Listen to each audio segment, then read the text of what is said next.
right, everybody, welcome to Best of NWF's Raw After Show, September 28, 2015. And just when you thought it couldn't get any lower, it has. The whole night tonight, I was just thinking to myself, I mean, you have a team of writers, you have a giant company. I mean, this is the best you can do on a week-to-week basis. It's crazy. So we open up Raw with John Cena, which instantly makes me cringe. I mean, he's a great person behind the scenes, but man, how much of him can we see? Of course, he starts a John Cena US Open Challenge, and it came to my attention that, didn't we do this all summer? I mean, I know people talk about how great these matches are, but if there's no chance at all that these people beat John Cena, why are we even watching the match? Like, why don't, when they announce their names, just declare John Cena the winner? I mean, you could have 100 great matches, but if you lose every single one of them, what does it matter? You know, I just hope this U.S. title challenge ends. I mean, they talk about it bringing prestige back to the title, but when you absolutely know that they don't have a chance, then there's no point in watching it. Luckily, his challenger was going to be the New Day. And like I've said before, I mean, the New Day went from the worst part of Raw to the best part of Raw. And I hate to use the word entertaining because they think it should just be about entertainment. But this was a great example of something naturally being entertaining. All the guys in the New Day are just firing on all cylinders. They seem natural out there. They don't seem scripted, and I think the crowd really appreciates that. Out of the New Day, we have Xavier Woods going one-on-one with Cena, which was nice to see Xavier actually get some ring time. He's good, and it's a shame that he never really gets a chance to get in there. Unfortunately, his match is against John Cena, which we knew he was going to lose. So that's inconsequential to that. And more so in the Open Challenge, okay, let's say one day someone does beat him, and it is a shock.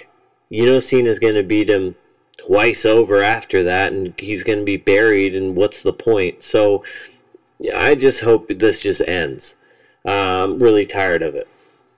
So you have Xavier Woods losing via disqualification because Big E and Kofi come out just when you think he's going to tap. You know, John Cena picks up the victory there. They start beating down John Cena, which was great. Then you have the Dudley Boys come out. And we have our first six-man tag of the evening, something that everyone just loves. What a great way to evolve the storyline with a six-man meaningless tag that doesn't matter who wins or loses.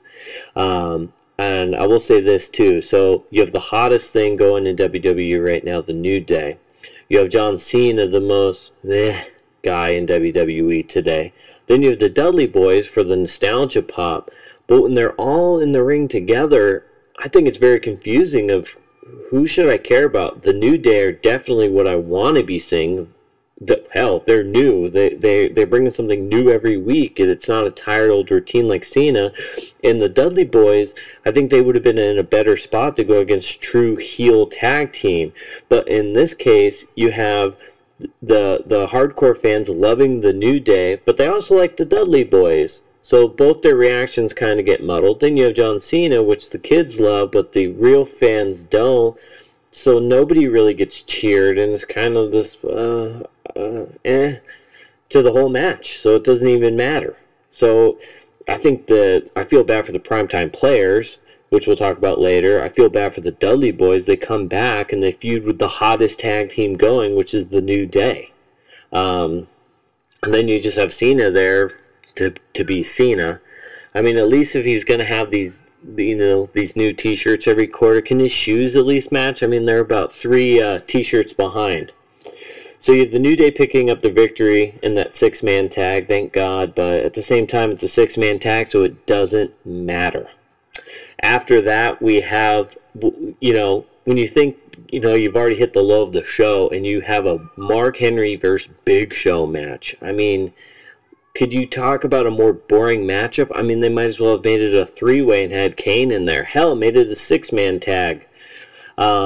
I don't even know who won. I was so bored I wasn't even watching when this match happened. You know, they're trying to build up the Big Show as a threat to Lesnar, but Big Show has lost to everybody on the roster. What am I supposed to forget, the last 20 years of him constantly losing to everybody?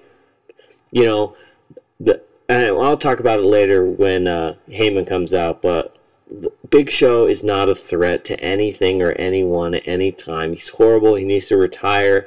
He could have been the greatest giant of all time, but they've wasted him away multiple times for 20 years. So all his credibility is gone. And after this, we have, when we can't get any lower, yes, we can. We have a Miz TV segment, which could be an entertaining thing because the Miz is good on the mic, but who's coming out on Miz TV? The Divas. And what happened the last time the Divas came on Miz TV? A train wreck, and not a good one. So you have Miz TV, he brings out Charlotte and Becky Lynch. It's awkward, it's weird, it doesn't make any sense that they would ever go back on Miz TV after the crap that was pulled last time. Then, of course, they talk about Paige and this and that. You have the Bellas come out, which are just, they're valets. They're just horrible on the mic. And on the ring, yes, they've gotten better, but they're not that good. So they come out, they say their thing. We're back into this weird amalgamation of team versus team, which doesn't make any sense. Then, of course, Paige comes out. And yeah, it's a little exciting what she said, but at the same time, we shouldn't even need that right now. We have all these new women up on the main roster. We have new and exciting feuds to explore. But instead, we're rehashing this thing that's been going on for 2 months with these teams. And then, of course, there's this big brawl. Cut to commercial break. Come back. What do we got? We got a 6-man tag where the win is meaningless. And during this whole ordeal, I was thinking in my head, are they trying to kill the Divas Revolution? Slowly but surely, they are just killing it. And all the fan support that they had, they could have had something really great and something really exciting. They piss it away on 6-man tag with the Bellas involved, and nobody's a winner. Everybody's a loser. On NXT, you're gonna have an Iron Woman match, which is gonna main event a show, and on Raw, you have a 6-woman match with no consequence, and you still call them divas, and you still have that ridiculous belt. I feel bad for all the women involved. I even feel bad for the Bellas because it's just lazy. It's so lazy. After that, we had the Primetime Players versus the Wyatts, Luke Harper and Braun Strowman. Like I said before, I feel bad for the Primetime Players. They're wrong place, wrong time. Now they're going to fall into obscurity again. Yet, we can have more than one tag team feud. We don't just have to have the title hunt. We could have, a nice little tag team rivalry. The Wyatts aren't the ones that the Primetime Players should be going against. The Wyatts pick up the victory in a match that doesn't matter who wins. So I'm going to move on.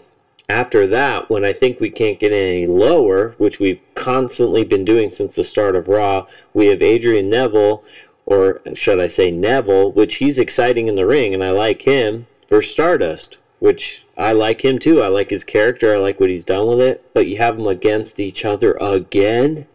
Why?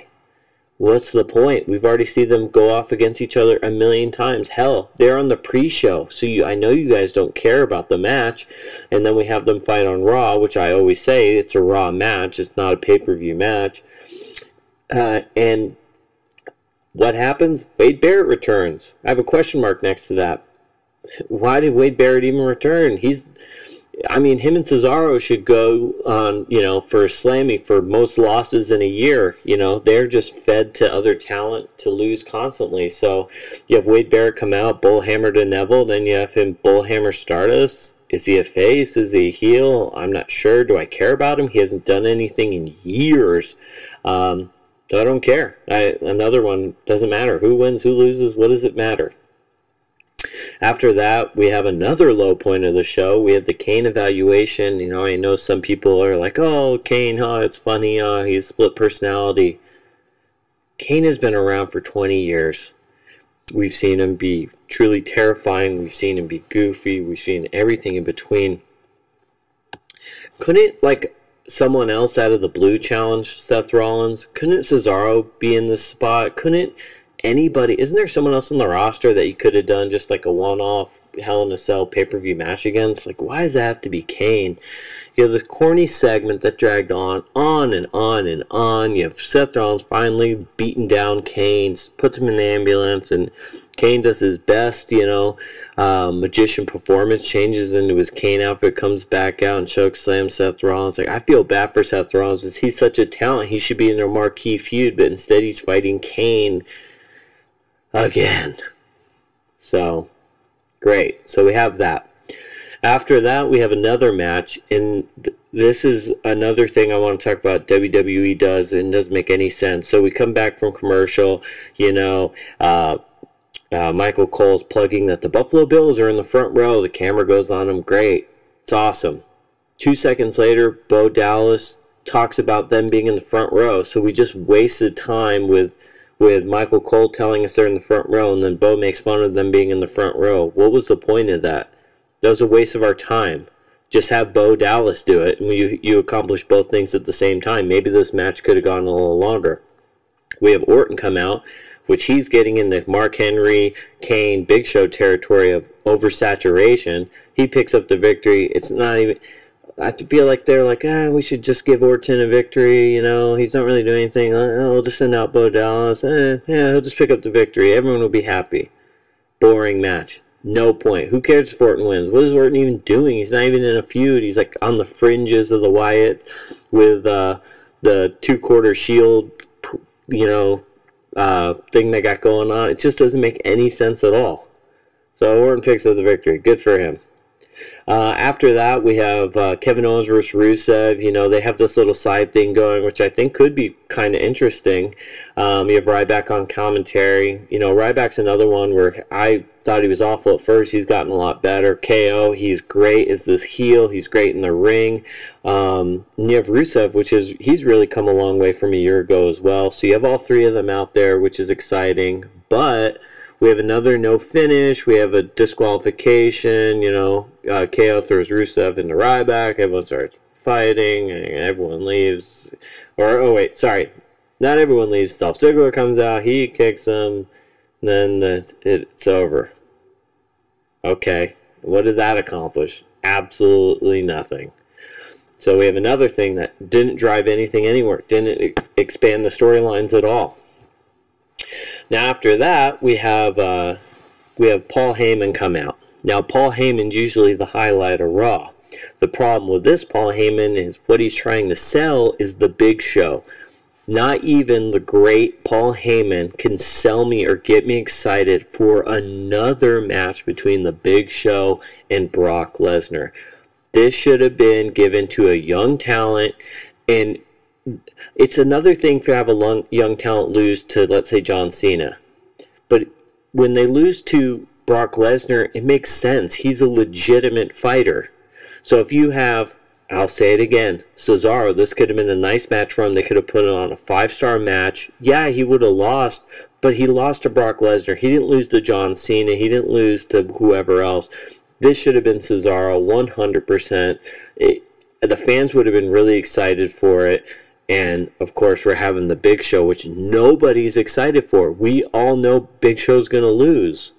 So why even have the match? You might as well have had it against the Brooklyn Brawler or some other jobber. The Blue Meanie could have came out. What did it matter? We know Lesnar's going to win, so another pointless segment. Selling me on something that that's already there. That's a Raw match. We've seen it a million times. And they even highlighted how many times Brock Lesnar's beaten him. What's the point? So, to close out the show, something I wasn't looking forward to, but turned out to be the best part of the show. So maybe they did save the best for last. We have Roman Reigns versus Bray Wyatt. Now, when Roman Reigns comes to the ring, it makes me really sad. He comes out to the Shield music, and he comes down through the crowd with the Shield entrance. He still wears his Shield gear. I think they need to stop that. I mean, every time he comes out like that, like everyone else moved on but Roman Reigns. And I wonder why he still gets boos. Like, change it up, change his outfit, change his entrance. Like, why you, every time you hear that music, I don't think of Roman Reigns, I think of the Shield, and then I just see Roman Reigns and I realize, oh, it's just Roman Reigns. And Roman Reigns was definitely the weakest part of the Shield. It doesn't make any sense. But anyway, he goes to face Wyatt. Wyatt comes out with the Wyatt family. Roman Reigns actually was pretty good on the mic, talking about, fight him one-on-one, be a man.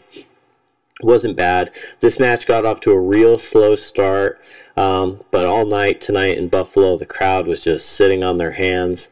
The match progressively got better and built, and the crowd got more into it. And then I started really paying attention more. And then the match ends with Roman Reigns taking Wyatt through the announce table. This is how you build a feud. This should have been Seth Rollins versus someone ending Raw tonight. All right, whatever. You have them lose to John Cena every time they fight. That's great. But Rollins should have been building his next feud as a legitimate fighter, and instead, he's with Kane being goofy, and then you have like something that could be a nice rivalry, even though it's been going on for years now with Roman Reigns and Bray Wyatt. But at least they brought the intensity that made me care about it, because I really didn't care when the match started. So, all in all, tonight's Raw, like I said, it started off bad, got worse, and it ended, okay. But it's getting really bad. I just think to myself, you have all these writers, you have all these assets, and this is the best you can come up with. NXT is such a tight little show. It's concise. The storytelling makes sense. It's just so much better. Watching Raw is almost like a chore now, but every time I keep watching because I think, it can't be that bad next week, but it is. So, anyway, for Best of NWF, this was our Raw After Show. Catch us again on Wednesday for NXT, and we are out.